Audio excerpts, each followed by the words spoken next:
Thank you for watching this webinar on school discipline for students with disabilities. I'm Stephanie Klitsch, Assistant Director of the Education Law Program at Council for Children's Rights. Just a note that the information I am providing today is for educational purposes and is not legal advice. Before I jump into the content for this webinar, I wanted to share a little information about the Education Law Program. The Education Law Program has four main focuses. First, through our education advocacy for individual family service, we provide individual representation for students and their legal guardians in need of legal assistance regarding special education, Section 504 plans, and school discipline. Families interested in legal representation can contact our Get Help email address or call 704-943-9609 for assistance. Second, through our education navigation service, we work with students involved in the juvenile court system in Mecklenburg County. The service addresses issues related to students' education rights by identifying current education issues and providing detailed recommendations for how to resolve those concerns. Referrals can be made through our ELP email address or by calling 704-943-9611. Third, we focus on systemic education issues. We cannot individually serve all students in our community who may need our services. Instead, we strategically elevate issues that can have a broader impact on students in the community. Lastly, we provide free community trainings on topics related to education advocacy. In addition to our First Wednesday series, we provide trainings to parent groups and community groups by request. Here is the agenda for today. I'll go over some preliminary information and then focus on our main topic, school discipline. First, I'll go over 3 quick notes. Then I'll give an overview of the different types of education interventions. Then I'll provide a general overview of school discipline. And lastly, I'll discuss school discipline for students with disabilities. Before I get started, I want to go over a few terms that I will use throughout the presentation. There are many acronyms when we discuss special education and some different terms that actually mean the same thing. I want you to understand that students who receive special education have an individualized education program, an IEP. They're also called exceptional children, EC. EC is a North Carolina specific term. Ultimately, when we're talking about EC services, IEP services, or special education, we're talking about the same services and can use those terms interchangeably.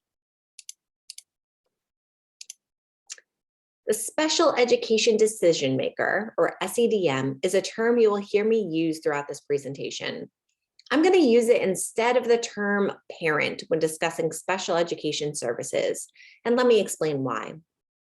SEDM is an umbrella term that incorporates all of the different individuals that might be making the special education decisions for a student. For the majority of students, it's their biological or adoptive parents. For others, though, it's more complicated. For students that live with non-parent legal guardians or are in the foster care system, the SEDM might not be their parent.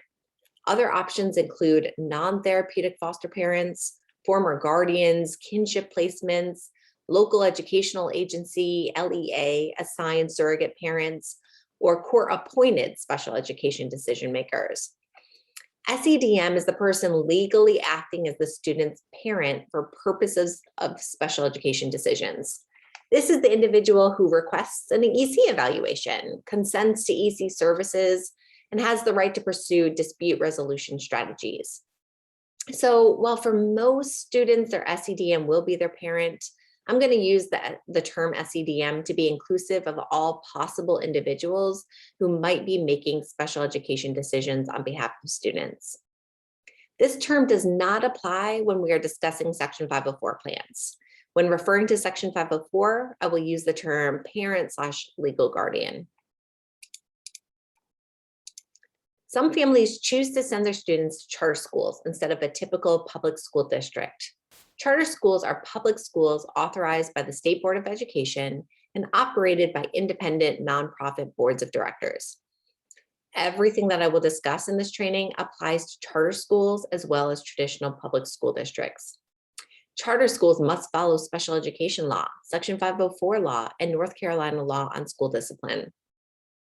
Too often we learn of situations where charter schools are telling families that they don't need to comply with these laws. So we want to make it clear that students have the same rights in charter schools as they do in traditional public school districts. Next, I'm going to do a brief overview of the different types of education interventions. We like to begin trainings with these slides so that everyone is aware of what we mean when we talk about terms like IEP and Section 504 plan. This graphic helps us take a step back and understand what types of services are available to different groups of students. The largest circle incorporates all students, whether or not they have a disability.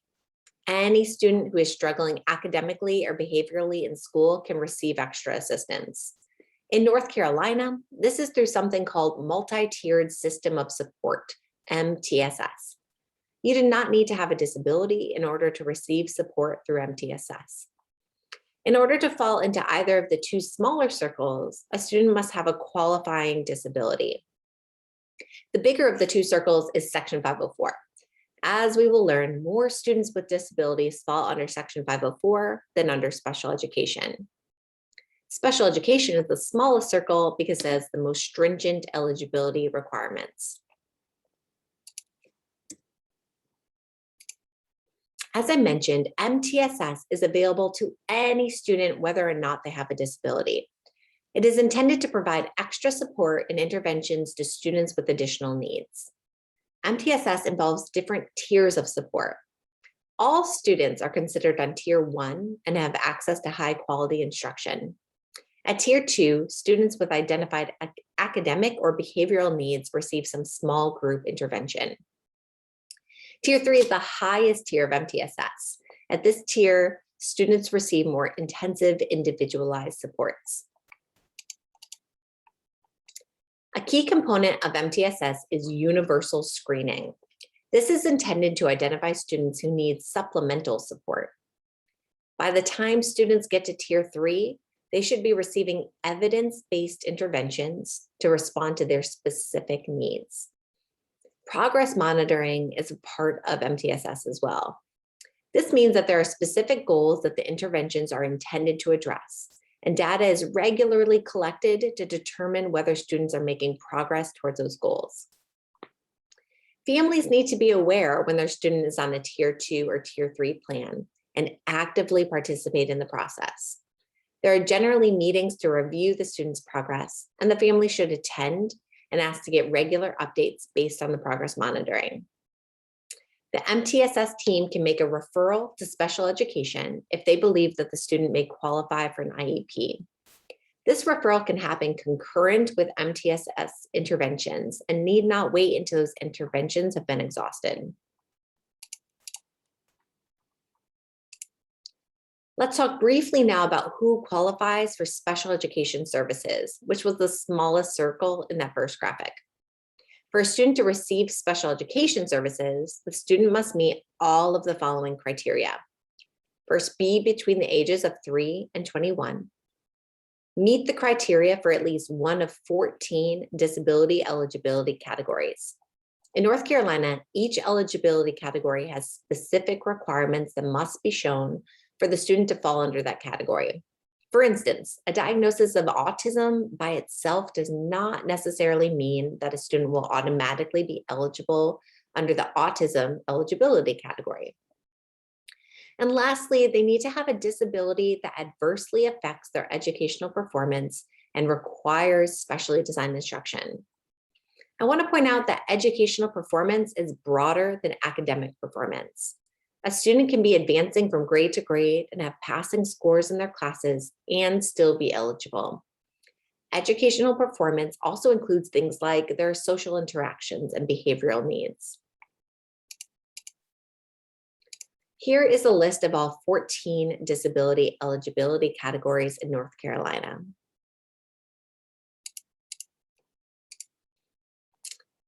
IEP stands for Individualized Education Program. The P in IEP stands for program and not plan. And that's because an IEP incorporates all of the special education services that a student receives. The IEP document itself is long, generally at least 15 pages, and is very detailed. Included in the IEP document are the student's strengths, weaknesses, and needs, measurable goals for the student to achieve in the course of a year, the accommodations and modifications, related services, and specially designed instruction necessary to help the student reach their IEP goals, where the services will be provided. And this doesn't mean the actual location, such as Myers Park High School versus West Charlotte High School. Instead, this refers to whether the student will receive the services with their non-disabled peers, or instead in a setting with only other students with disabilities. For many students, it ends up being a combination of those options. The IEP document is developed by an IEP team, which must include the special education decision maker. All special education students are entitled to something called a free appropriate public education, or a FAPE. FAPE is a legal standard that requires all students' IEPs to be sufficient for the student to achieve reasonable educational progress. We often receive questions about the difference between IEPs and Section 504 plans. As I have said, all students who receive special education services have an IEP. Students with IEPs receive some amount of specially designed instruction with a special education teacher. Specially designed instruction is adapting the content, methodology, or delivery of instruction to meet the unique needs of a student that results from the student's disability. Section 504 accommodation plans, however, are for students with disabilities whose needs do not rise to the level of requiring specially designed instruction from a special education teacher. These students receive all of their instruction in a general education environment. They receive accommodations and modifications that their general education teacher can implement to allow the student to have access to their education. Also, Section 504 has a broader definition of disability, so more students qualify under Section 504 than qualify for special education. This is why the Section 504 circle in the first graphic was bigger than the special education circle. If a student has an IEP, they do not require a Section 504 plan because everything that would be on the Section 504 plan would be incorporated into the IEP. Hopefully, an example will help illustrate the difference between an IEP and a Section 504 plan. Sam meets eligibility criteria as a student with a specific learning disability. His IEP provides services with a special education teacher several times a week to address his individual goals in reading, writing, math, and organization. He also receives modified assignments, extended time on tests, and takes tests in a room with fewer students. On the other hand, Erin has severe myopia, which is nearsightedness. Her Section 504 plan requires seating near the teacher and board and all printed materials presented in a larger font. As you can see, Erin does not have any special education services or any individual goals like Sam has. Also, Sam receives accommodations and modifications that, if those were all he needed, could be on a Section 504 plan. Those accommodations and modifications are modified assignments, extended time on tests, and taking tests in a separate setting. Here are some important similarities between IEPs and Section 504 plans. They are both generally reviewed every year. IEPs are required to be reviewed annually, and while that requirement is not in the law for Section 504 plans, it's a common practice for them to be reviewed annually as well. These are very important meetings for families to attend. While there is only one meeting required each year, families can request an IEP meeting or Section 504 meeting at any time during the school year. Lastly, IEP teams and Section 504 teams can spend hours and hours drafting a beautiful document. But if it's not actually implemented, then it's worthless. It's critical for families to follow up with the teachers to make sure that the services, accommodations, and modifications are actually being provided as written.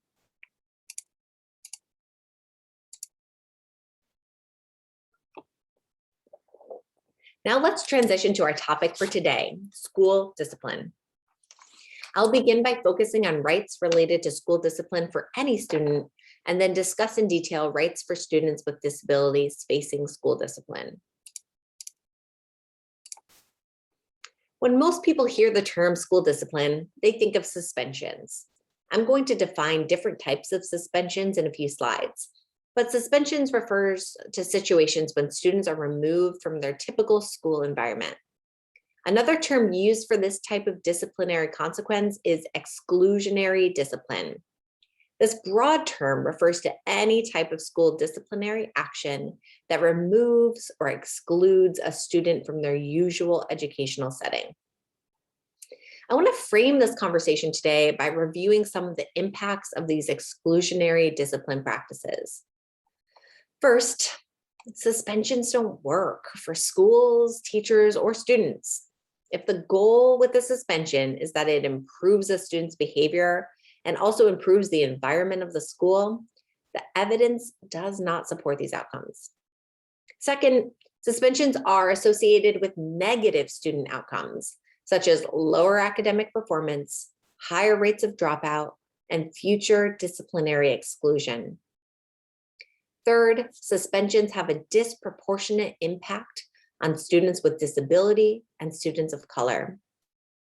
Given the harm that suspension has on students and the tendency of schools to overuse suspension, it's especially important that families are knowledgeable about their rights related to suspensions.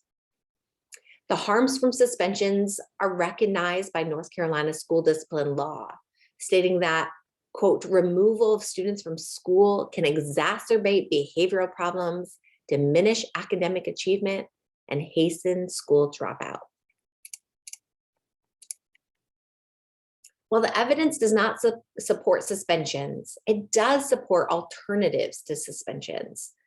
Evidence-based, multi-tiered behavioral frameworks, such as positive behavioral interventions and supports, called PBIS, can help improve overall school climate and safety.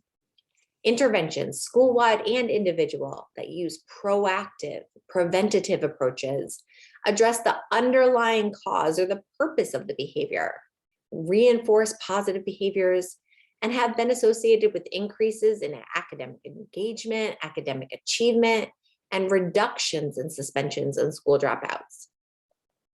I've included here some examples of interventions that can be used in lieu of suspension, such as conferences, counseling, peer mediation, restorative justice practices, instruction in social skills and conflict resolution, and academic interventions.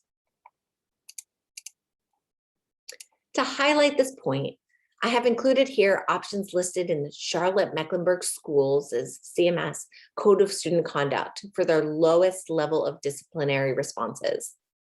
This is a pretty extensive list of options that schools have for consequences that do not involve removing a student from school. The Code of Student Conduct states that the use of out-of-school suspension, which we call OSS, can be reserved as a consequence for student conduct where other documented options have not been effective, or in the opinion of the principal, will not serve to protect other students and staff at the school, or will not preserve an orderly school environment. While this does encourage the use of these options rather than jumping first to suspension, it still leaves the discretion to the principal. We see stark differences in the rates of suspension between different schools. I want to point out a new addition to the list since the pandemic started. It's called temporary termination from the school-based virtual learning environment. It's down in the bottom right side of the slide. This is an area of school discipline that's quickly evolving, but our take is that removing a student from their virtual learning environment is more akin to a suspension than anything else and should be documented and come with the rights associated with suspensions. There are different types of suspensions, and I want to define those for you. The first is a bus suspension. During a bus suspension, the student is still able to attend school, but is not allowed to ride the school bus. There is no formal right to appeal a bus suspension. The next type of suspension is an in-school suspension, which is called ISS. During ISS, the student attends school but is sent to a separate classroom. ISS looks very different from district to district and even school to school. Often, students in ISS are in a classroom without a certified teacher and are given their work to complete independently. There is no formal right to appeal ISS. Lastly, there are out-of-school suspensions. Again, that's abbreviated OSS. During an OSS, the student may not attend school or participate in school activities. Generally, students are not allowed to be on school campus and could even face trespassing charges for being on campus during the suspension. The right to appeal an OSS depends on the length of the suspension. I will review those rights next.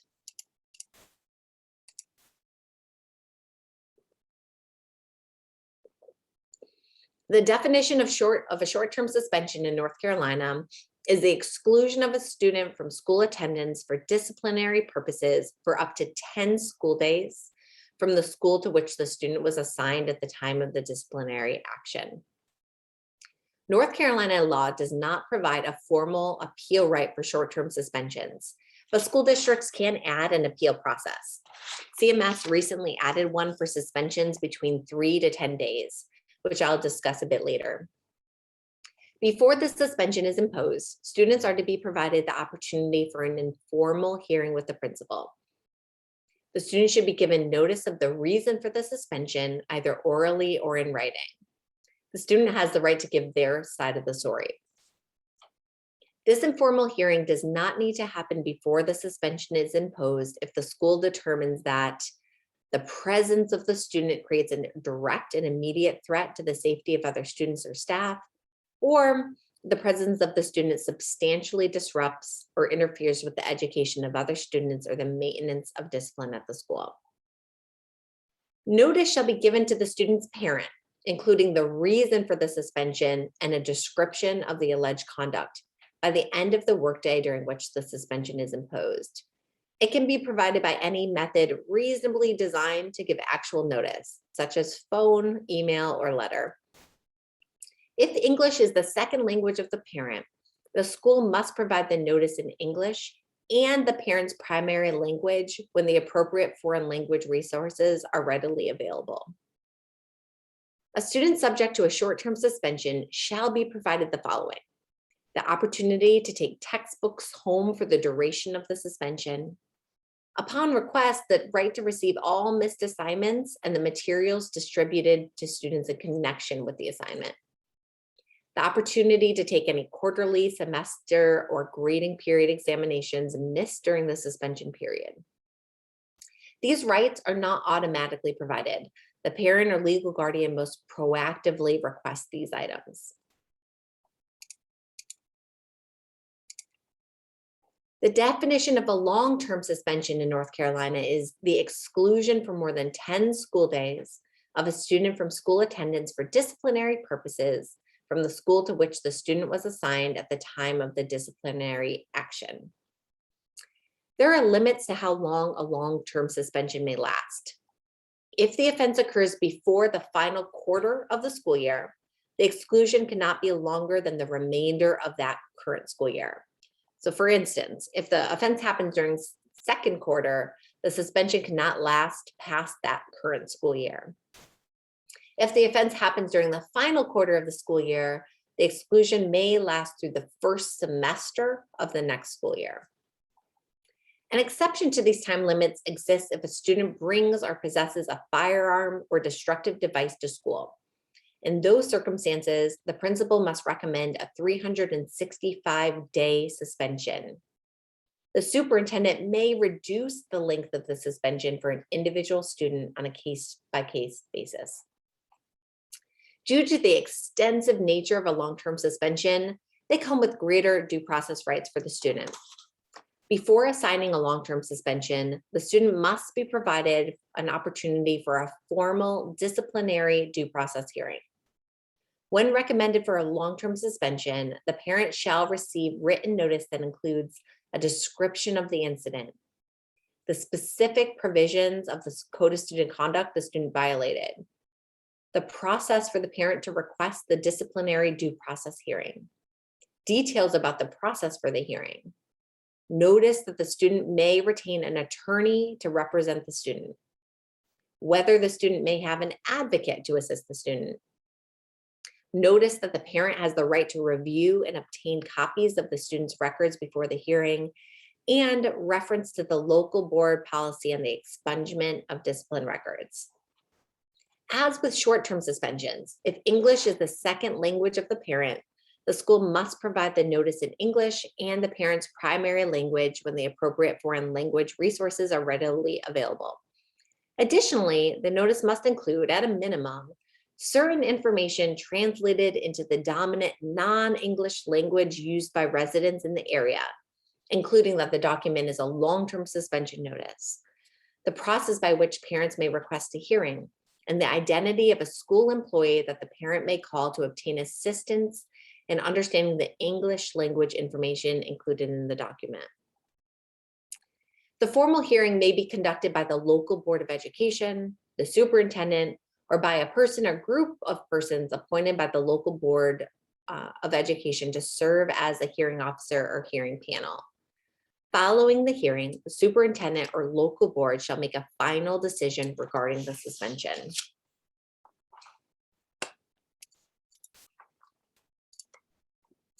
Disciplinary due process hearings look like a little trial. A student is entitled to the following rights: the right to be represented by an attorney, the right to attend the hearing accompanied by their parents, the right to review before the hearing any audio or video recordings of the incident, and the information supporting the suspension that may be presented as evidence at the hearing, the right to question witnesses at the hearing, the right to present evidence, including written statements or oral testimony, the right to have a recording of the hearing, and the right to a written decision based on substantial evidence presented at the hearing. Unless the long-term suspension decision was made by the local board, the student may appeal the decision to the local board within 30 calendar days. The student may then appeal the local board's decision to uphold the long-term suspension to Superior Court. Expulsion is defined as the indefinite exclusion of a student from school enrollment for disciplinary purposes. Since expulsion is essentially a lifetime ban from school, students who have been recommended for expulsion are entitled to all the same due process rights as students who have been long-term suspended, with a few additional protections. First, students must be at least 14 years of age to be expelled. Second, only the local Board of Education has the authority to expel a student. Prior to expelling a student, the local Board of Education shall conduct a hearing. Lastly, the local Board of Education may expel a student only if they determine that the student's continued presence in school constitutes a clear threat to the safety of other students or school staff. And that decision must be based on clear and convincing evidence. During the expulsion, the student is not entitled to be present on any property of the school district and is not considered a student of the local Board of Education. Other school districts and charter schools can choose to honor the expulsion, severely limiting the ability of expelled students to receive any type of education. All students suspended for 365 days or expelled may, after 180 calendar days from the date of the beginning of the student's suspension or expulsion, request in writing for readmission. A student shall be readmitted if the student demonstrates the student's presence in school no longer constitutes a threat to the safety of other students or staff. Students who are long-term suspended or expelled shall be offered alternative education services unless the superintendent provides a significant or important reason for declining to offer such services. Alternative education services are part or full-time programs providing direct or computer-based instruction that allow a student to progress in one or more academic courses.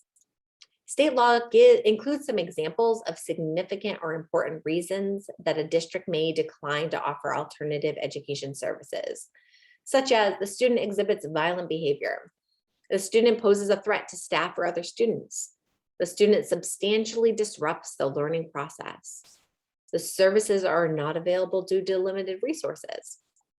If the superintendent declines to provide alternative education services, the student may appeal that determination to the local Board of Education.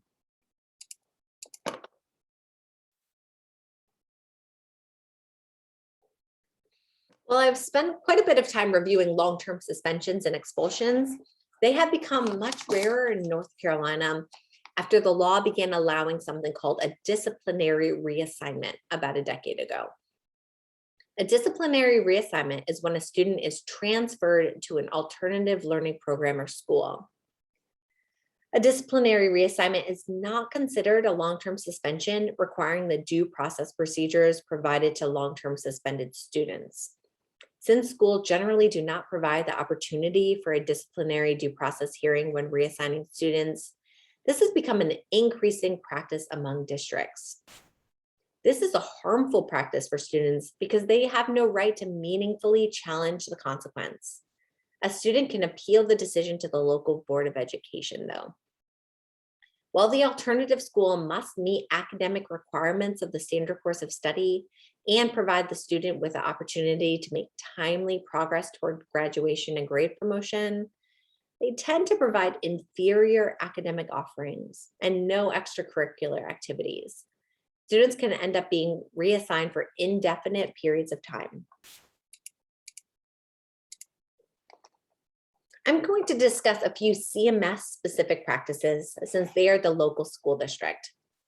The alternative school in CMS is called Turning Point Academy, or TPA. There is a TPA campus for middle school students and a different TPA campus for high school students.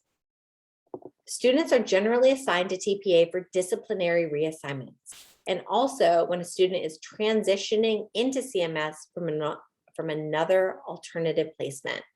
I will discuss that option in more detail in a moment.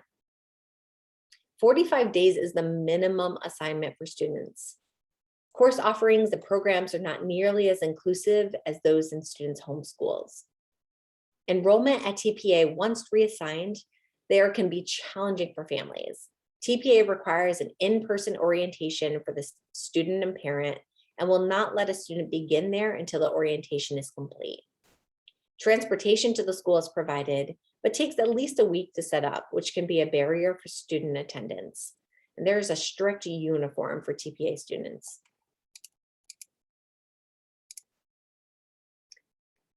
Discipline team meetings, DTMs. CMS DTMs generally occur when a student receives a short-term suspension and CMS is strongly considering reassigning the student to TPA. DTMs are supposed to occur within the 10-day short-term suspension. The meeting consists of the principal or their designee, the learning community administrator, the parent or legal guardian, and the student. The stated purpose of the meeting is for the team to review the investigation completed by the school, the principal's recommended consequences, the due process procedures afforded, and any information provided by the student and the parent/legal guardian. CMS does not allow attorneys or non-attorney advocates to attend. Any service providers involved with the student are generally able to attend. The learning community superintendent makes the final decision about whether to impose additional consequences, suspension, or reassignment.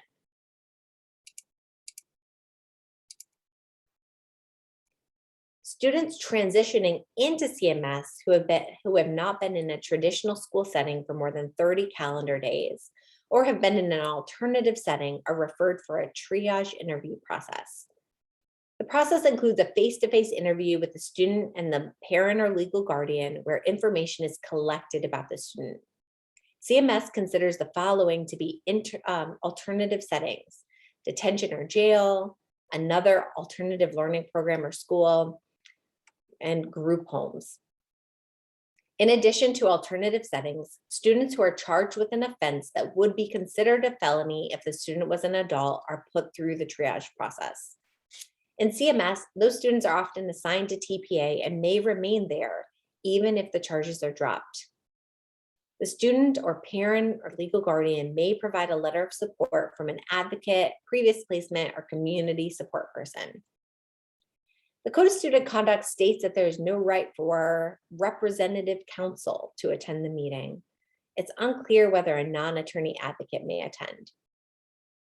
Following the triage process, the learning community superintendent decides where the student will be assigned to school, and they should send a letter to the parent or legal guardian within 5 business days.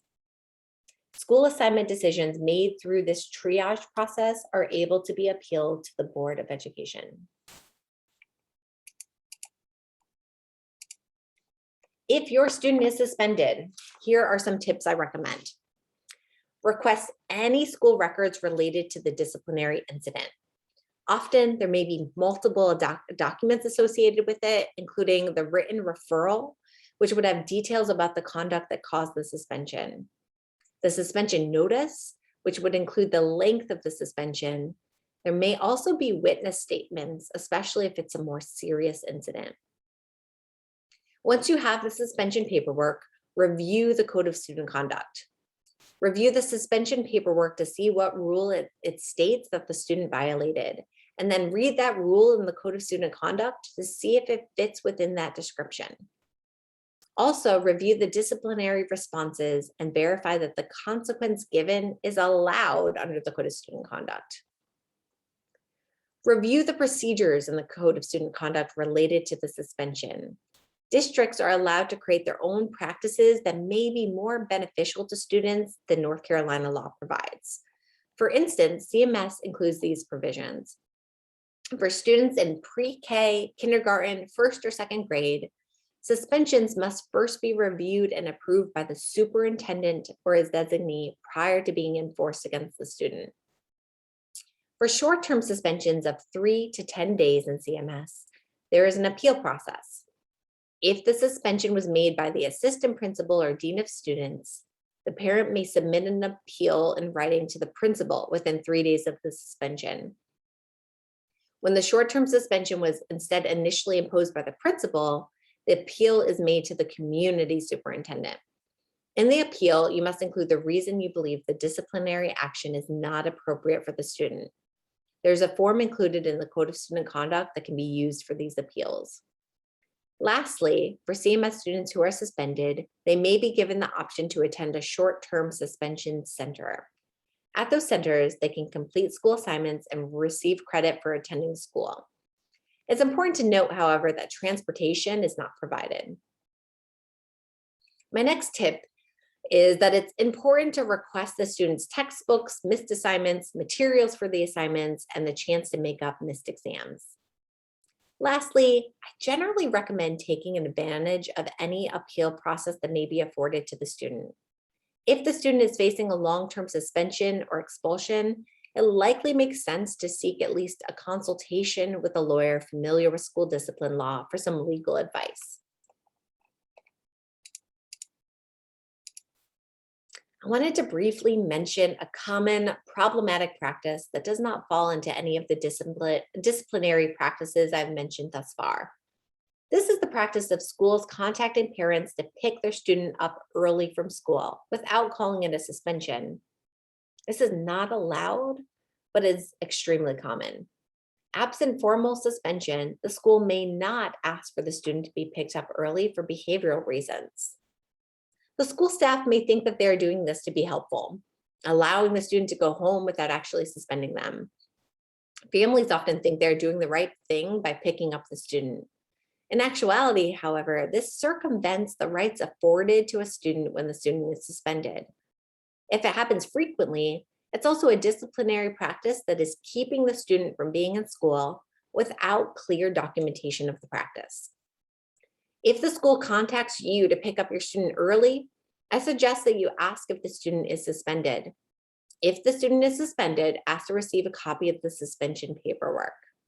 If they do not indicate that the student is suspended, Let the school know that you are not opting to pick up the student and that the student will remain in school the rest of the day. If a student is suspended during the middle of the school day and is sent home, that portion of the school day should be marked as a suspension in their records. Fractional days of suspension are allowed. This is especially important for students with disabilities. I'll explain more why in a little bit. Law enforcement involvement in suspensions. This could be an entire presentation by itself, but I wanted to briefly mention the involvement of law enforcement personnel in school discipline. Many schools have assigned school resource officers, also called SROs. An SRO is a sworn law enforcement officer with arrest powers who works either full-time or part-time in a school setting. They generally are armed and most carry other restraints like handcuffs as well. It is important to know that in addition to being suspended or expelled, students routinely face charges related to school incidents. Students should exercise great caution when being questioned or asked to write a written statement related to an incident at school. If a student is being questioned at school about an incident and a law enforcement officer, whether an SRO or another officer is present, this may trigger the student's Miranda rights, including the right to remain silent and the right to consult with an attorney.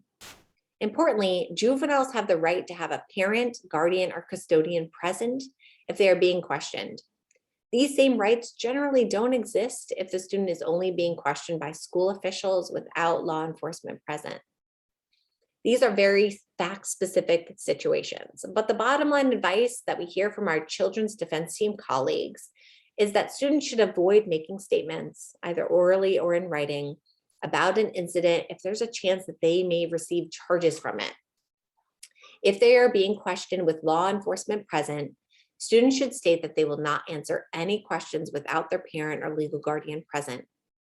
If the parent or legal guardian is there, the student should still avoid making any statements. In this section, I'm going to discuss special protections in place for students with disabilities when it comes to school discipline. These provisions apply to students who fall under Section 504 or the Individuals with Disabilities Education Act, IDEA, which is the law that governs special education. Before I get into the details, I want us to take a step back so that I can explain the overall purpose of these provisions. The law here gets pretty complicated, but I think it all makes more sense if we keep in mind the overall purpose. As we have learned, Section 504 and IDEA support students with disabilities. Section 504 is about preventing disability discrimination. The IDEA was enacted to end the practice of students with disabilities being pushed out of school or placed in overly segregated settings. Consent from the SEDM is needed before we make changes to a student's services or placement on their IEP.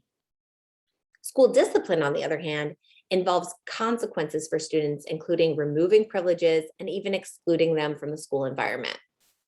When it comes to students with disabilities, we want to make sure that we are not imposing consequences on students for things that are related to their disability. On its face, removing students for things related to their disability sounds like disability discrimination. What we are about to talk through are the complicated procedures that are required for students with disabilities when they face exclusion from school. The first concept I'm going to talk about is called a change in placement.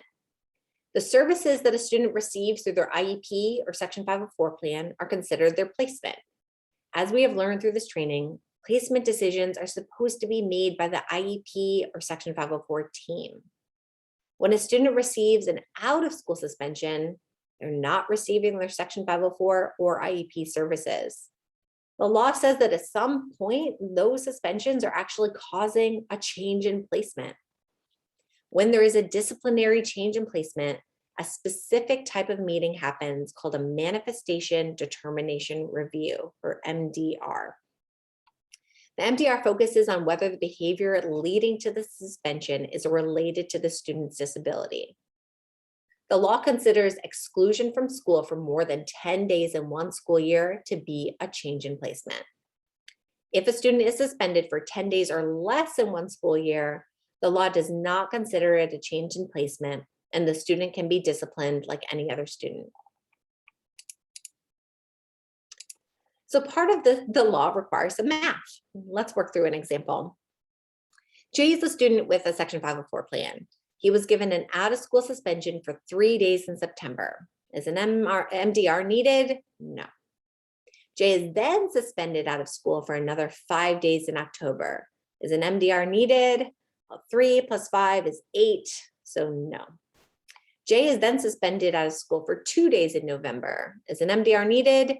So 8 plus 2 is 10, and the answer is no, because you're only at 10 days, and we have to hit more than 10 days. Jay is then suspended out of school for 3 days in January. Is an MDR needed?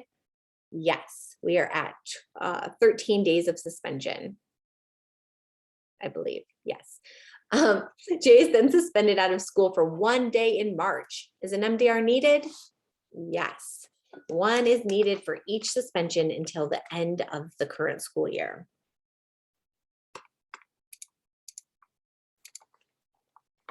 Once a student has been suspended for more than 10 days in a school year, an MDR is held for every suspension for the rest of the school year. So if Jay gets a 2-day suspension in May and then another one at the end of May, you're going to have an MDR each time. This can mean that the team is meeting quite frequently. Each MDR must be held within 10 school days of the start of the suspension. This can be quite challenging for families because it means that there is not a lot of time to prepare. The MDR has to take place before any further discipline can happen, such as a CMS discipline team meeting or a long-term suspension. The goal of the MDR is to determine whether the problem behavior was a manifestation of the student's disability. Let's talk about how you count days of suspension for the purposes of determining when an MDR is needed. Out-of-school suspensions, those OSSs, always count, including partial days. If a student is sent home early, the rest of the day counts as a partial day of suspension. Bus suspensions only count if transportation is listed as a related service on the student's IEP. In-school suspensions, ISS, only count under certain circumstances. If a student is in ISS and a special education teacher comes in and provides the student with their special education service time, those days don't count. If a student is in ISS and doesn't get their services, however, those days do count. So how would you know if a day of ISS counts? Likely the school staff, they're not going to plan on counting those days. That requires the SEDM following up to ask whether the student received their services while in ISS. This slide brings us back to our earlier point of schools calling to pick up students early. If parents are picking students up early and it's not being documented as a suspension, then the school will not be looking at that time in calculating when an MDR is needed. MDRs are important protections for students. So you want any time that a student is being excluded from school to count towards determining that a meeting is needed.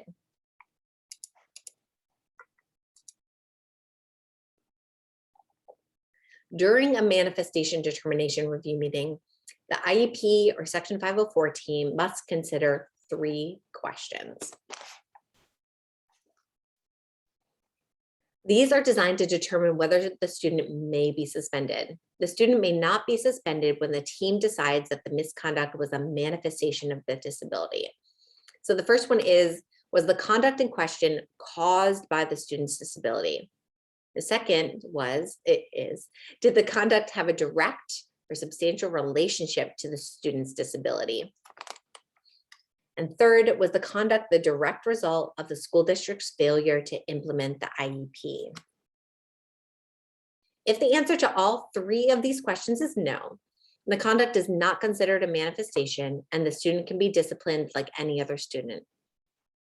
If the answer to any of these 3 questions is yes, the conduct is the manifestation and the student must immediately return to school and not receive further discipline for that behavior. Additionally, the school must complete a functional behavioral assessment, FBA, and a behavioral intervention plan, BIP. I will discuss these in detail in the coming slides. I want to talk briefly about question 3. This is not a question that a school is inclined to answer as yes. I've had it happen a few times. It's important to make sure that you know if the school is following your student's IEP or Section 504 plan, and especially the behavioral intervention plan, their BIP if they have one. If not, the answer to question 3 could be yes. We are big fans of functional behavioral assessments, or FBAs. As I mentioned on the last slide, if a manifestation is found at the MDR, an FBA is required. The purpose of this assessment is to determine why the misconduct occurs. We can't fix the behavior unless we know why it's happening. Behaviors are a method of communication. We need to figure out what the student is communicating through the behaviors, and not all behaviors have the same function. For instance, let's say that the student J is throwing papers across the room during math class. There might be many reasons for this. J may be trying to get the attention of his peers. He may be trying to get out of the math assignment because it's too hard. Or he might actually be bored because the work is too easy. J might be wanting to get his teacher's attention. How we would respond to this behavior if it's because the work is too hard is different than how we would respond if he's doing it because he wants attention from peers. Unfortunately, the law does not spell out exactly what an FBA should look like.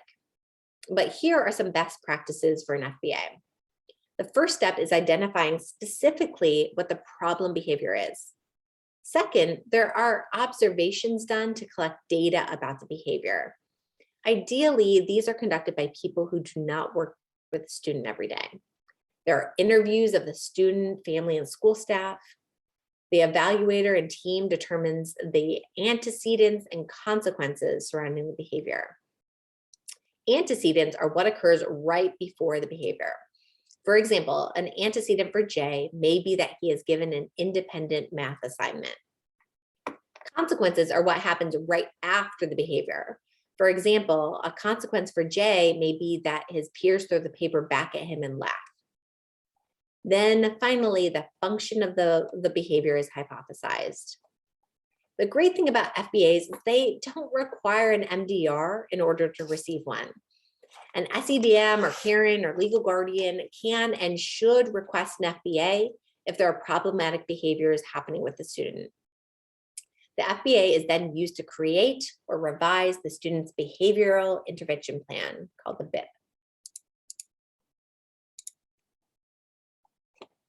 We use what we learned from the FBA about the function of the behavior to create a behavioral intervention plan.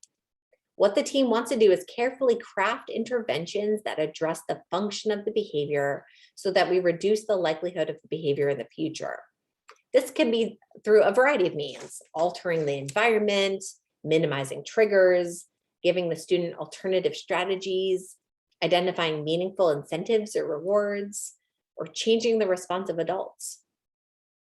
Interventions should serve the same function as the problematic behavior. For instance, if Jay's behavior was caused by a desire for attention from peers, we may want interventions that allow him to have interaction with peers without engaging in negative behavior. If the function of his behavior is escaping challenging math tasks, we may have interventions that better scaffold his math work, where he can do more of it without frustration, and then get more hands-on support when it reaches a challenging level. BIPs are reviewed frequently, generally every 6 weeks. Data is collected around the problematic behavior, and then the team revises the BIP based on the data. If a student with an IEP or Section 504 plan is getting suspended, the SEDM or parent legal guardian should request an FBA and a BIP, ideally before it even gets to the point of needing an MDR.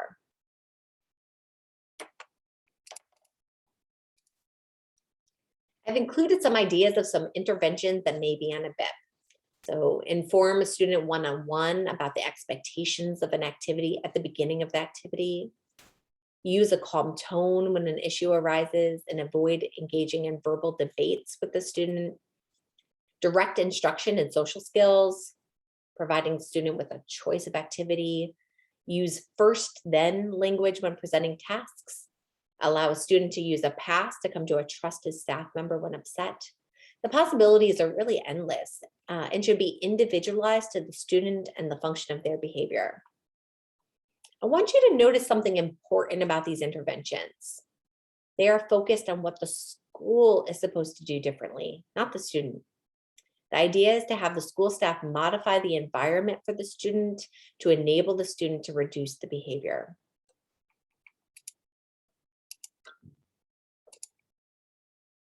This slide only deals with students with IEPs, not students with Section 504 plans. A really important right available to special education students is that they are entitled to continued educational services during a suspension once they have hit the 11th day of suspension for the school year. Once the student has hit 11 days of suspension, for each suspension, the student is entitled to receive a FAPE. This means that schools must implement the student's IEP and provide appropriate educational services that will allow the student to make progress in the general curriculum and make progress toward achieving the goals in the IEP. If a student does not receive any services during suspensions after that 11th day, the student should be provided compensatory education services to make up for that missed time. This means that even if a student receives a long-term suspension or an expulsion, they're still entitled to a FAPE. The IEP team decides what services are needed and how they will take place. For students with long-term suspensions or expulsions, this often means homebound services during that time. With the rise of remote learning, however, this opens the possibility of more robust educational services during suspensions. Because the law wasn't already complicated enough, there's an exception under the MDR statute. Generally, when a behavior is found to be a manifestation of a student's disability, they get to immediately return to school. If, however, the conduct involved bringing drugs or a weapon to school, or the student caused serious bodily injury, the student can be removed from their regular school placement and placed in an interim alternative educational setting, an IAES, for up to 45 school days, even if it's a manifestation of their disability. The school gets to decide whether to invoke the exception and for how many days. The IEP or Section 504 team determines the interim alternative educational setting. During those 45 days, the student is still entitled to a free appropriate public education, or a FAPE. It's very important to be aware of whether this exception applies before heading into an MDR, because the stakes are even higher when it involves the exception. If your student with a disability is being suspended, it's important to be proactive and organized. Here are some tips.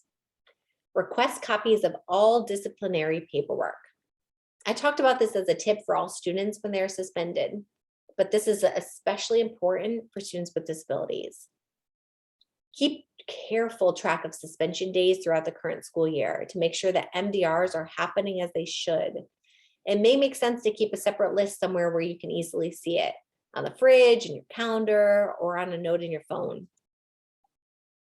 If your student is beginning to have behavioral problems, proactively ask for an IEP or Section 504 meeting. Behavioral challenges can be addressed through an IEP or Section 504 plan through services such as special education goals and specially designed instruction, accommodations and modifications, and through an FBA and BIP. It is ideal to address these issues before ever getting to the point of needing an MDR.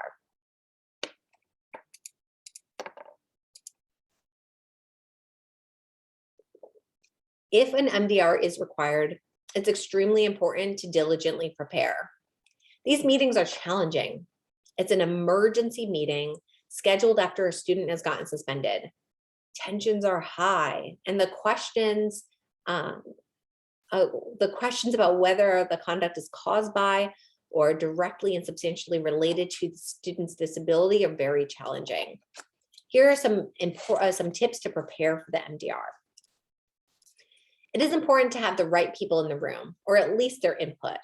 Invite service providers to attend. If they can't, Have them write a letter about the connection between the disability and the conduct.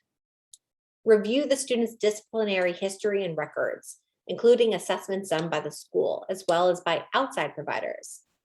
Have similar behaviors happened before? Is there a pattern to the behavior?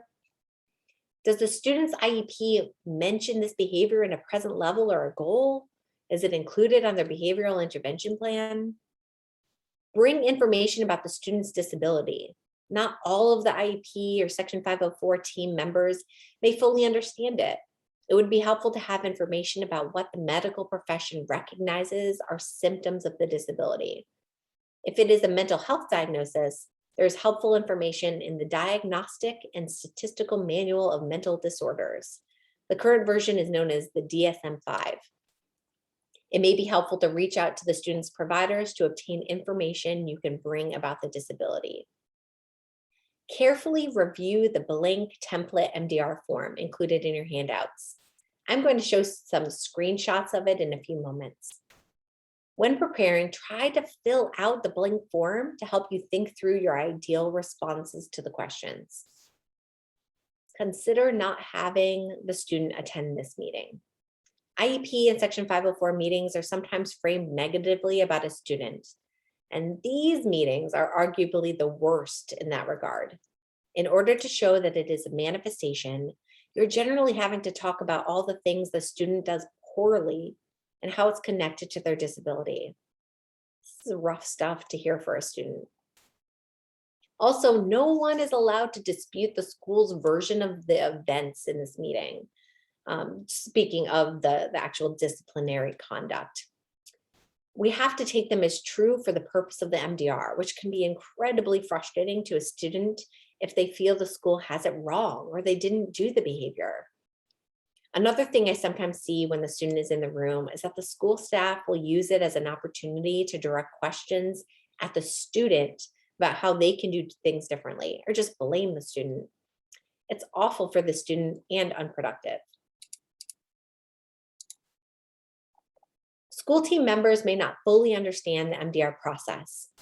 There are some comments that are frequently made in these meetings that you should try to redirect. First, the MDR process is not about whether the student knows right from wrong. That's not one of the questions that's asked, and it's not a useful question. For instance, a student with intermittent explosive disorder knows that hitting is wrong, but that does not mean that hitting another student when triggered isn't a manifestation of that student's disability. Second, there are often concerning phrases that school staff use during these meetings, such as, the student should know better, or the student's a good kid when they want to be. What I've learned over the years is that underlying these comments and sentiment, often school staff are fearful that if a student's conduct is found to be a manifestation, it means that the student gets away with their bad behavior. There's a desire for students to have their punishment, but that's not what this is about. Acknowledging that there is a relationship between the conduct and the disability means that we know that traditional consequences are not going to make a difference for this student. Instead, we need to change the behavior through interventions that will help prevent it in the future. Sending the student home for a few days may give the teacher a break, but it's not changing what things look like when the student returns. When the team is getting off track with these sorts of comments, remind them of the specific questions asked by the form. Those are the questions that are supposed to be used for the team to determine whether the conduct was a manifestation of the student's disability. I'm going to briefly review the questions on the blank MDR form. This is the statewide template form for students with IEPs. Forms for students with Section 504 plans should be similar, but likely aren't identical, except for the final questions about whether the behavior is a manifestation. I like to prepare for meetings using the blank forms. As I think in advance about the information I want to be sure to share during the meeting, looking at the form's questions helps me determine the right time to raise those points. The meeting begins with a description of the incident. As I stated a couple slides ago, no one is allowed to dispute the school's version of events. If you have reviewed the school's records related to the incident, make sure that they include all of the information from the school's records that may be relevant. This is This is also when it's determined whether the student falls within the 45-day exception for incidents involving a weapon, drugs, or serious bodily injury. If you think this may be something the school argues that applies in your situation, it is critical to carefully review the definition of these terms in the law. For instance, serious bodily injury must involve a substantial risk of death, extreme physical pain, or protracted and obvious disfigurement, or protracted and obvious loss or impairment of the function of a bodily member, organ, or mental faculty. School staff often have not reviewed the definitions themselves, so they may argue that an answer is yes when it really shouldn't be. On this part of the form, the school will input the dates of recent sources of data. This is where your close review of the student's school records will be important. The information that may be most helpful to include here has to do with disciplinary reports. If the student has been written up for similar behaviors in the past, ask for that information to be included in the box. The next question directly asks the SEDM for information for the team to consider. You want to be prepared for this question. If there are outside evaluations that have been completed with relevant information, make sure that the school has a copy and request that key information from the evaluation be included. If there's relevant information that the school may not know about the behavior or additional context about the conduct in question, this is the time to bring it up. Lastly, if an outside service provider is participating, have them speak at this time with relevant information to consider. If they submitted a letter, the content of the letter can be included in this section. This next section asks how the student's IEP goals, accommodations, modifications, and related services are being implemented on the IEP. Generally, school staff write some generic information about the student's IEP. If there is relevant information in the student's IEP that addresses the behavior in question, specifically have that information noted here. When preparing for an MDR, I always carefully review the student's present levels of academic achievement and functional performance for any language that refers to the behavior and make a note of it to bring up at this time in the meeting. Part of the purpose of this section is determining whether the school was actually implementing the IEP. Remember, the behavior can be found to be a manifestation if the conduct resulted from the school's failure to implement the IEP. If you have questions about whether the IEP was being implemented as written, raise them at this time. And again, for students with Section 504 plans, you're looking for similar questions and bringing up similar points. The next section asks whether the student has a BIP based on an FBA. It also asks for an explanation of any revisions that have been made to the BIP. If a student has an FBA and BIP, carefully review those documents. Highlight for the team any relevant information from the documents and bring up any concerns you may have about whether the interventions were implemented.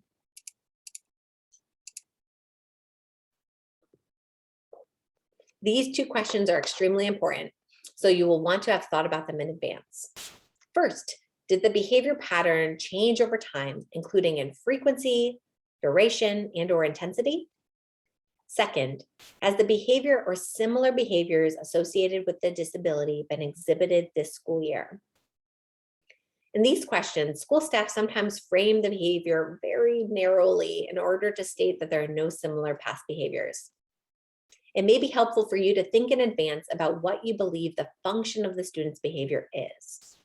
If, for instance, the student is trying to get out of work that the student finds too challenging, the student may engage in different behaviors to get that result.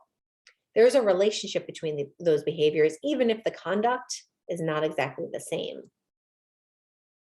When the North Carolina Department of Public Instruction, DPI, updated the MDR form a couple of years ago, they added this school year to the question about past behaviors.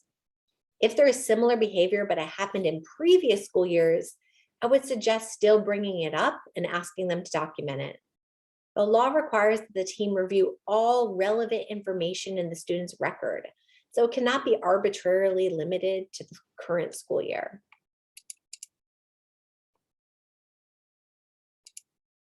The entire form has been leading to these last questions. Remember, if the answer to any of these questions is yes, then the behavior is considered as a manifestation. Often, the second question is easier to get people to agree to than the first, so you may want to focus your advocacy efforts there. The team is supposed to reach a consensus about the questions. Sometimes this means that there is literally a vote taken at the meeting. If there is a disagreement, then the local educational agency, LEA representative, gets to make the decision. That's generally the administrator in the room. If you disagree with the decision, make sure that this is clearly noted on the prior written notice document completed at the end of the meeting. SEDMs are able to request an expedited special education due process hearing to appeal an MDR decision. I hope the information provided today has been helpful. If you believe you may need legal representation related to a Section 504, special education, or school discipline issue, please contact our team at this contact information. For court-involved youth, members of the child and family team or a student's juvenile defense attorney can make a referral to our education navigation services using this information. And lastly, please reach out to us with any training requests. I've provided here some links to some helpful resources, including the North Carolina policies governing services for children with disabilities. Also, please be sure to review the handouts for this training. Please remember to complete your post-workshop survey. It should only take a few minutes and will provide us with feedback that we will use to improve our webinars and presentations. Thank you again for watching.